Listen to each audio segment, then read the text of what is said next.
Kenapa harus jelas? Karena kalau kita belajar sesuatu tidak jelas, akhirnya jadi salah persepsi. Makanya saya berusaha untuk menjelaskan dulu supaya semua mengerti. Baik, sekarang kita lihat kesimpulan berikut ini. Siapakah diri kita ini? Yuk kita sadari. Tadi diri kita ini, jawab, jangan salah. Bukan tubuh, bukan pikiran, bukan perasaan. Makanya ketika pikiran sedang ngaco itu, kita keluar jadi pengamat bagi pikiran. Sehingga pikiran nanti akan kehilangan energinya. Mau marah jadi nggak jadi karena diserap oleh kesadaran. Nah itu yang selama ini tidak dilakukan. Terlalu sibuk kita itu tapi nggak jelas. Jadi semua upaya kita itu tidak efektif, tidak tepat sasaran. Makanya saya coba membagikan rahasia ini. Rahasia yang sudah saya praktekkan dalam hidup dan ini sangat luar biasa. Makanya dibuat menjadi tematik supaya gampang memahaminya. Yuk sekali lagi. Jadi kalau begitu manusia itu siapa? Manusia ini adalah makhluk cahaya kalau begitu. Yang sedang belajar mengalami pengalaman rasa lewat tubuh. Gampang ya? Jadi aslinya kita ini bukan makhluk bumi yang sedang mengejar cahaya. Aslinya kita ini adalah makhluk cahaya yang sedang belajar pengalaman rasa lewat tubuh. Karena semua pengalaman rasa ini tidak akan terjadi bagi jiwa kalau tidak ada tubuh. Makanya orang-orang bijak mengatakan tidak ada kejadian tanpa tubuh bagi jiwa. Jadi semua kejadian itu akan dirasakan oleh jiwa ketika jiwa ada dalam tubuh. Oleh karena itu kenapa kita sering menangisi orang yang meninggal? Bukankah sebetulnya orang yang meninggal itu sedang dibebaskan dari rasa? Karena rasa sakit itu ada ketika dia dalam tubuh. Ketika keluar dari tubuh malah dibebaskan dari rasa sakit. Harusnya tidak memandang orang meninggal itu sebagai musibah. Harusnya memandang orang meninggal itu sebagai berkah. Jadi saya juga heran. Kenapa kalau ada orang meninggal bilang inna lillahi wa inna ilaihi rajiun? Padahal di Quran dikatakan apabila ada musibah datang kepadamu ucapkan inna lillahi wa inna ilaihi rajiun. Kan pertanyaannya dikelirkan dulu apakah yang terjadi musibah atau tidak. Ngerti nggak? Ya kita kan sudah otomatis aja. Ada sahabat mati langsung WA innalillahi wa inna ilaihi. Kecuali saya yang nggak begitu. Biasa kalau ada yang meninggal, saya tidak bilang itu. Saya doakan saja semoga beliau berpulang dengan sempurna. Memenuhi ayat innalillahi wa inna ilaihi. Begitu. Jadi saya membicarakannya begitu. Bukan innalillahi wa. Kan lama-kelamaan innalillahi dianggap doa untuk orang meninggal. Padahal sebetulnya di Quran, apabila ada musibah datang kepadamu, ucapkan innalillahi wa inna ilaihi rajiun. Jadi itu kalau ada musibah. Nah kalau meninggal bukan musibah bagi orang yang berkesadaran. Malah meninggal itu justru pembebasan dari rasa sakit. Kan bukan musibah sebetulnya. Anugerah harusnya dibebaskan rasa sakit. Coba kalau di sini tinggal terus ngompol di kasur, pup di kasur, bukan nyusahin yang hidup, dia juga jadi susah. Betul nggak? Mau pergi dari kasur tidak mampu. Ngerti maksud saya? Kan lebih bagus pulang. Karena jiwa itu cerdas. Ketika dia tahu rumah kontrakannya tidak layak pakai, dia keluar. Kan kita nih ngontrak di sini. Saya sudah ngontrak 58 tahun. Dan suatu saat rumah kontrakan ini kan habis. Makanya saya sudah menyiapkan rumah kontrakan baru. Sudah pada nyiapin belum? Makanya takut mati. Ya toh? Iya. Sudah takut mati, takut hidup lagi. Makanya orang yang kayak gini kan hidupnya setengah mati. Iya, lelah hidup itu, capek. Karena nggak ngerti. Nggak ngerti esensi dari kehidupan. Berhayal saja. Tempat istimewa setelah kematian. Padahal di sini tidak bikin apa-apa. Padahal hidup itu di sini. Saat ini, sekarang. Kalau berbuat kebaikan sekarang, ya pasti kebaikan itu akan menjadi simpanan kebaikan di masa yang akan datang. Lah tiba-tiba di masa yang akan datang pengen tempat istimewa. Padahal sekarang tidak bikin apa-apa. Aneh bukan? Gitu. Sadar ya sekarang. Jadi manusia itu apa? Makhluk cahaya yang sedang belajar pengalaman rasa lewat tubuh. Rasa itu luas. Rasa sedih, rasa bahagia, rasa pahit, rasa manis. Itu semua nggak ada salah benar. Semua pengalaman rasa itu akan memperkaya bagi pengalaman jiwa. Nah, menjadi tidak bagus ketika dinilai salah benar. Makanya kita harus membebaskan diri dari pemikiran salah benar, baik buruk. Kan Allah bilang, boleh jadi kamu tidak suka sesuatu, kalau itu amat baik bagi kamu. Boleh jadi kamu sangat menyukai sesuatu, kalau itu amat buruk bagi kamu. Kalau kita terjebak salah benar, maka kita pun akan menendang dan mencengkram. Yang disebut benar oleh kita, dicengkram habis-habisan. Yang disebut salah kita, ditendang jauh-jauh. Hidup yang semacam itu tidak akan pernah menemukan kedamaian. Nah, yang kedua, jadi manusia itu kalau begitu siapa? Manusia ini adalah sebentuk jiwa atau percikan cahaya ilahi yang akan kembali ke asalnya setelah dia dikaryakan di sini. Dikaryakan untuk apa? Dikaryakan untuk menjadi kepanjangan tangan Allah, menyampaikan cinta kasihnya Allah.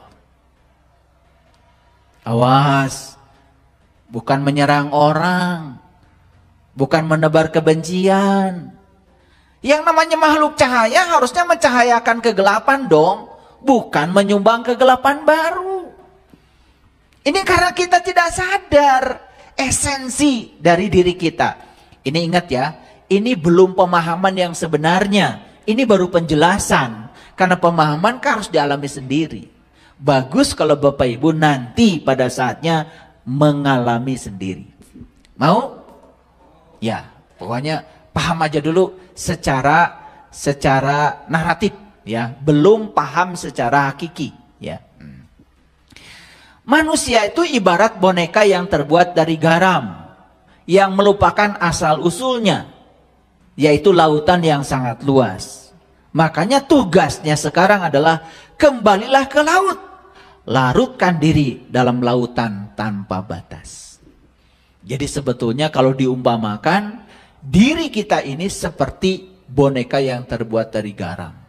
Garam asalnya dari mana? Dari laut. Ketika dia belum melarutkan diri ke laut, maka dia tidak akan sadar kalau dirinya berasal dari laut.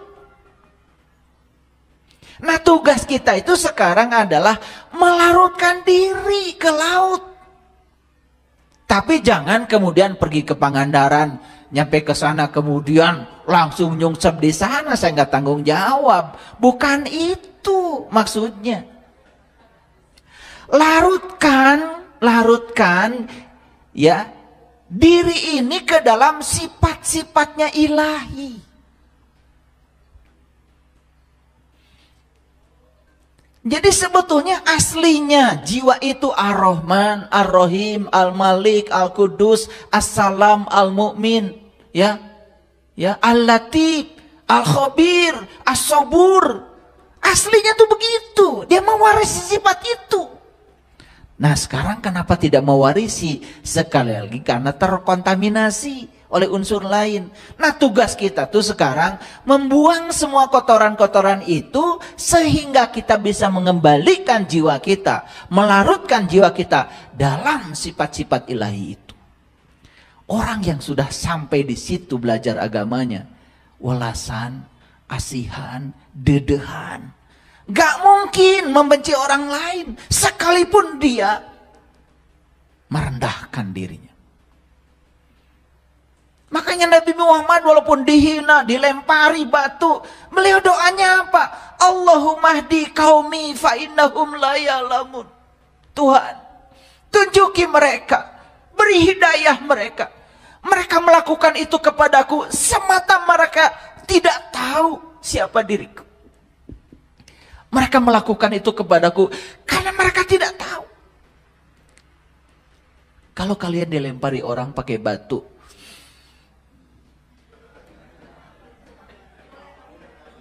gimana doanya? Udah tahu sebetulnya sifat kalian saya. Pasti kalian lihat dulu batunya. Oh sekecil itu sambil lebih gede lagi. Pasti begitu. Model-model kayak gini.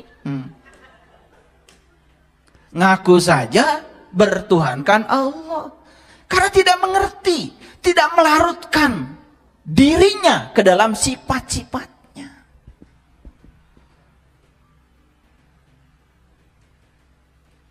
Itu yang dikatakan di Quran sibghatallah.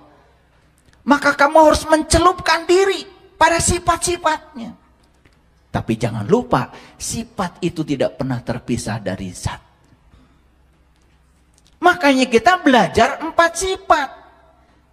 Asmanya, sifatnya, af'alnya, dan sang wajibul wujud. Dan yang 3 itu, asma, sifat, dan af'al, itu terkurung dalam wajibul wujudnya. Kalau ingin tahu semuanya, ya temuinya yang paling utamanya. Kan kalian juga tidak mungkin kan merasakan garam kalau nggak mau makan garam. Karena sifatnya terkurung di dalam materinya yang bernama garam. Dan sifat dengan zat tidak mungkin bisa dipisahkan. Karena apa? Alamat untuk sifat adalah zat. Jadi tidak cukup kita menghafal Asmaul Husna, tidak cukup kita belajar sifat 20, nggak cukup. Kita harus melarutkan diri kita. Disitulah perlunya bimbingan seseorang yang tahu. Kan sudah dari dulu belajar Asmaul Husna. Udah apa-apa. Tetap aja tidak pengasih, tidak penyayang. Betul nggak? Tetap aja kasar, tetap aja nggak sabar, tetap sempit sudut pandangnya. Kan begitu. Karena kita baru di tingkat berpikir tingkat dasar. Yaitu mengingat. Belum menjadikan ilmu sebagai sintesa. Belum menjadikan ilmu sebagai sesuatu yang menolong kita. Yang keempat, pada akhirnya semesta akan memaksa seluruh jiwa untuk kembali dengan caranya sendiri melalui sunnatullah. Nah, kita harus paham apa itu sunnatullah. Yuk kita lihat dulu ayat ini. Ini Quran surat Al-Baqarah ayat 155. Ya. Dan sungguh akan kami berikan cobaan kepadamu dengan sedikit ketakutan, kelaparan, kekurangan harta, jiwa dan buah-buahan. Dan berikanlah berita gembira kepada orang-orang yang sabar. Nah, Allah di sini bercerita tentang orang-orang yang sabar. Semua yang diceritakan oleh Allah di sini, semuanya adalah hal yang kita tidak inginkan. Betul? Ibu Dalilah baru beberapa waktu yang lalu ditinggalkan suami. Tapi ada satu pernyataan beliau yang tadi terucap sambil menangis. saya menjadi kuat. Bukankah suami yang pergi itu adalah cara semesta untuk menyelamatkan jiwanya Ibu Dalilah? Terus apa kabar? Kenapa kalian berduka cita? Kan suka begitu kalian tuh kalau bikin WA, turut berduka cita. Orang sudah sedih, kalian malah turut. Jadi aneh gitu. Cuman karena kita ini sudah latah. Ya, sudah latah. Kalau udah meninggal kan langsung turut berduka cita. Innalillahi wa inna ilaihi rajiun. Kan begitu. Harusnya kan kalian datang membahagiakan. Memberikan pengarahan. Seperti yang saya sampaikan. Ibu menjadi hebat. Ibu disuruh mandiri sama Allah. Jiwa ibu sedang dikembalikan kepada asalnya. Karena jiwa itu asalnya mandiri. Dan jiwa selama ini membangun kemelekatan. Dipisahkan tempat bergantungnya. Dipanggil oleh Allah. Bagi suami Ibu Dalilah itu yang terbaik. Bagi Ibu Dalilah itu yang terbaik. Apa kabar? Di mana letak kesalahannya? Bukankah itu cara semesta menyelamatkan jiwa? Yang pergi diselamatkan jiwanya, yang ditinggal diselamatkan jiwanya. Cuman karena manusia berpikir berdasarkan pikiran gelapnya dan menganggap kematian itu sebagai musibah. Sejak kita datang ke sini diajarkan lingkungan seperti itu. Dan kita menganggap itu hal buruk. Lalu turut berduka cita. Kayak yang benar kalian itu.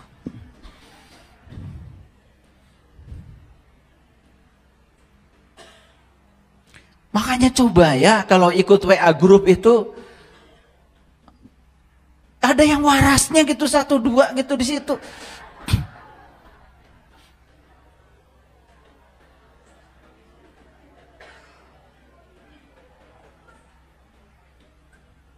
Maaf ya, ini saya tuh kadang-kadang suka bicaranya begini ya. Saya tuh terus terang aja ingin umat ini kualitasnya itu keren gitu. Jangan gitu-gitu aja. Naik kelas satu kesadaran itu. Doa buat yang meninggal aja gitu aja dari dulu. Apalagi kalau Idul Fitri sama nyonteknya. Iya. Minal aidin wal faizin. Mohon maaf lahir dan batin. Saya telepon dia. Minal aidin wal faizin itu artinya apa? Ya itu Pak katanya. Mohon maaf lahir dan batin. Lah. Itulah bahayanya belajar agama di kartu lebaran. Padahal itu kan doa. Minal aidin wal faizin. Semoga Anda termasuk orang yang kembali dan boleh kemenangan. Harusnya amin.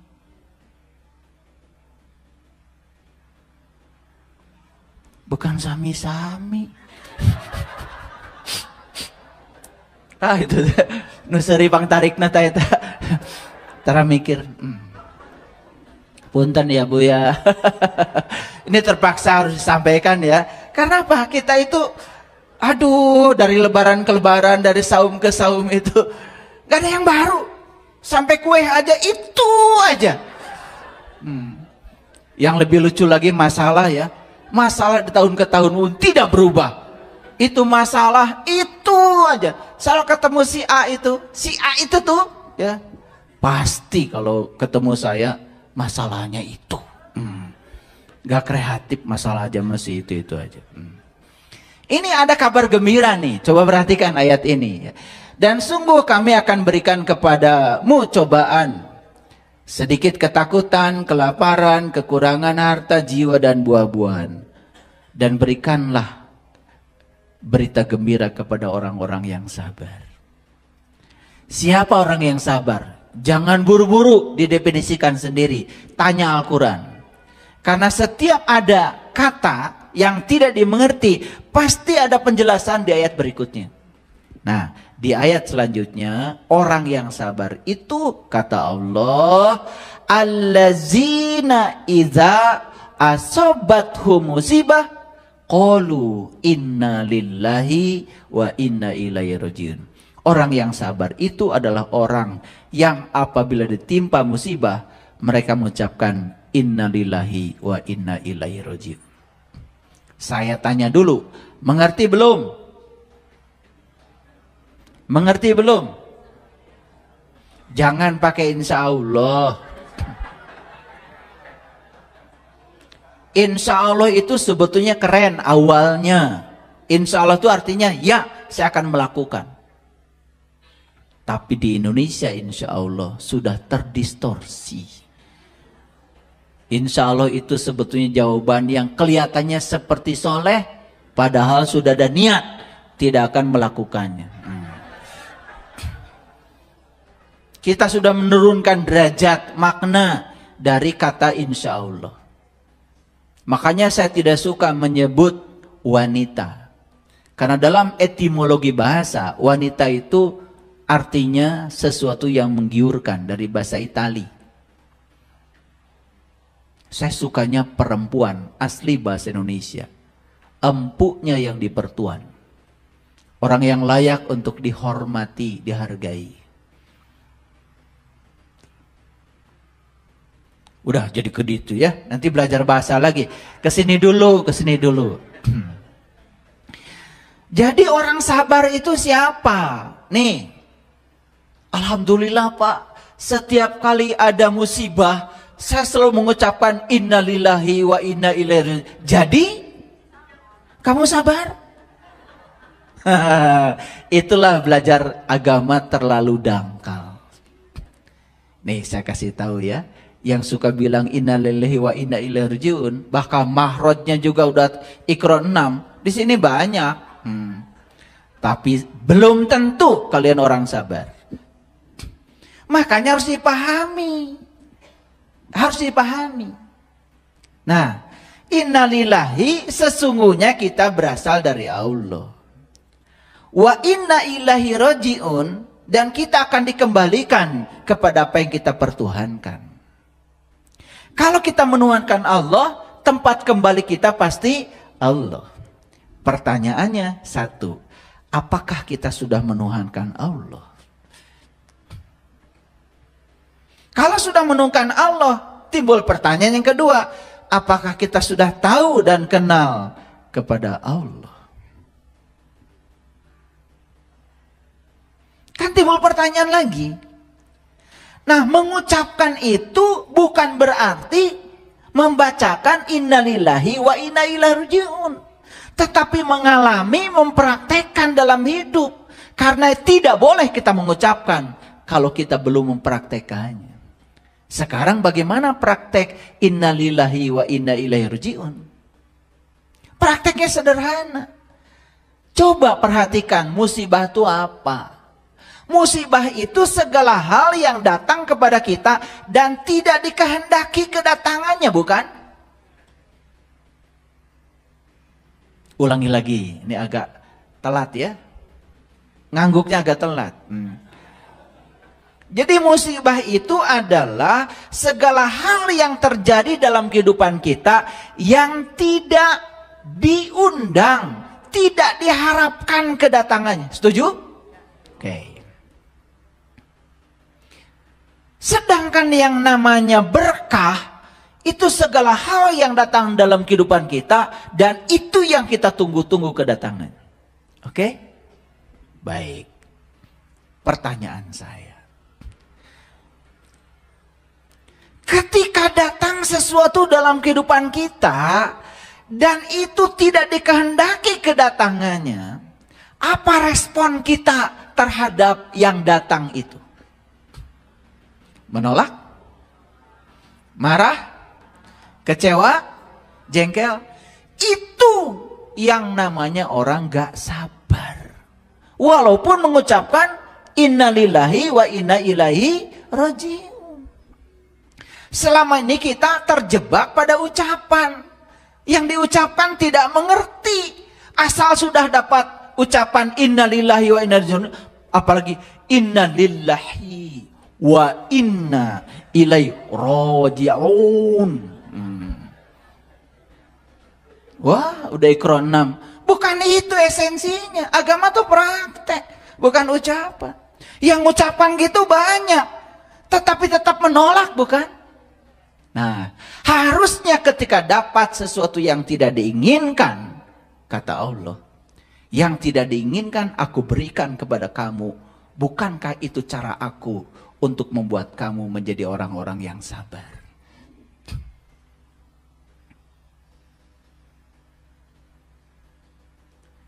Jadi orang yang sabar itu adalah orang yang bisa menerima semua hal yang tidak diinginkan dalam hidupnya tanpa syarat. Karena dia tahu segala hal yang tidak diinginkan datang dalam hidupnya belum tentu buruk. Bagi Allah, siapa tahu itu adalah cara Allah menyelamatkan jiwa kita. Masuk judulnya? Udah masuk sekarang?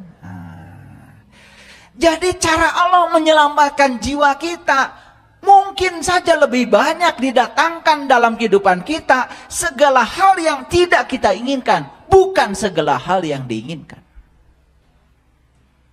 Jadi kalau kita menolak segala hal yang tidak diinginkan, berarti kita menolak untuk diselamatkan jiwanya. Makanya jiwanya tidak berubah, tidak tumbuh. Gitu-gitu aja. Kesadaran jiwanya tidak tumbuh, gitu-gitu saja. Kenapa? Karena otaknya masih menilai benar salah. Karena kamu tidak menginginkannya, kamu sebut itu salah. Padahal kata Allah, boleh jadi kamu tidak menghendaki itu, tapi itu amat baik bagi kamu. Siapa kamu di situ? Jiwamu. Bukan tubuhmu, bukan pikiranmu, bukan perasaanmu, jiwamu. Karena itu yang abadi, seabadi ilahi. Dan semua kotoran yang melekat pada jiwa akan diproses oleh semesta agar jiwa kembali kepada sifat aslinya. Sehingga pada saatnya dia harus pulang, dia akan kembali larut dalam lautannya tanpa ada sedikit pun penghalang. Jadi sekarang paham? Ya, apabila mendapatkan musibah, bukan sekedar mengucapkan innalillahi wa inna ilaihi raji'un. Pahami, kalau semua yang tidak dikehendaki kedatangannya itu adalah cara Allah mengembalikan jiwa kepadanya. Bukankah sebetulnya itu adalah cara cinta kasih Allah yang luar biasa untuk menarik jiwa-jiwa yang kotor kembali ke tempat asalnya. Paham sekarang? Masih mau menolak? Ya, silahkan menolak. Saya kasih tahu, sepanjang kita menolak, maka yang kita tolak akan datang berulang-ulang sampai kita bisa menerimanya dengan utuh. Akan dipaksa dengan cara semesta untuk menerimanya. Silahkan, Bapak Ibu sudah punya pengalaman. Saya kasih tahu. Punya pasangan tidak cocok. Ditolak. Karena dianggap musibah. Apa yang terjadi? Sudah, ditinggalkan saja. Pada saat ditinggalkan, dia berharap ada yang baru. Dan sudah ngasih iming-iming. Ingat, iming-iming itu kalau belum terjadi. Saya kasih tahu. Tinggalkan sifat-sifat yang tidak disukai dari pasangan kita. Dan berharap kita mendapatkan pasangan baru yang tidak memiliki sifat itu. Omong kosong. Karena nanti yang akan datang ini akan sama atau lebih buruk dari itu. Makanya semua kasus yang meninggalkan istri pertamanya, ujungnya apa? Istri pertamanya nanti menjadi tempat dia pulang pada saat tidak berdaya lagi.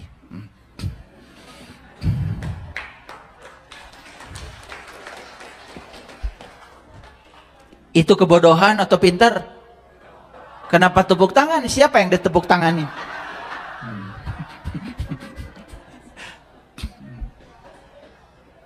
Sudah, sekarang sudah.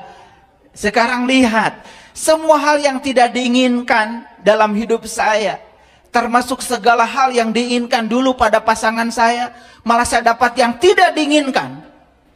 Ternyata itu adalah jalan keselamatan bagi jiwa saya.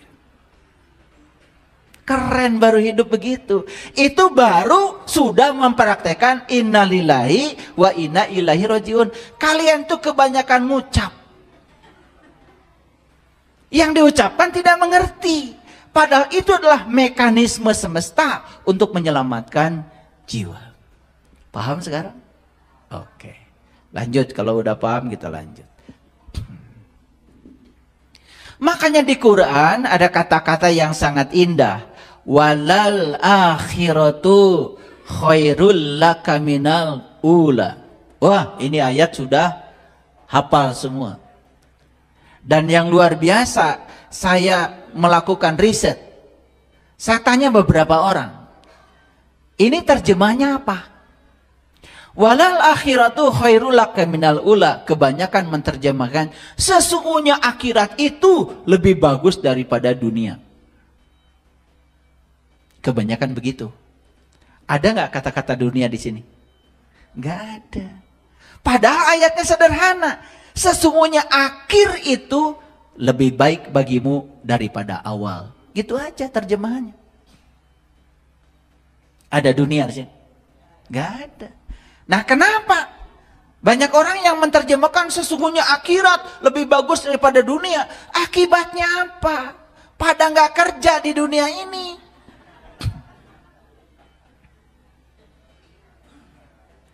Iya. Pagi-pagi ngaji, duha ngaji, duhur ngaji, asar ngaji, maghrib ngaji, ngaji lagi besok. Saya bingung.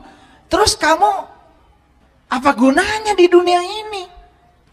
Karena dia sudah otaknya rusak, menganggap berkarya di dunia itu urusan dunia.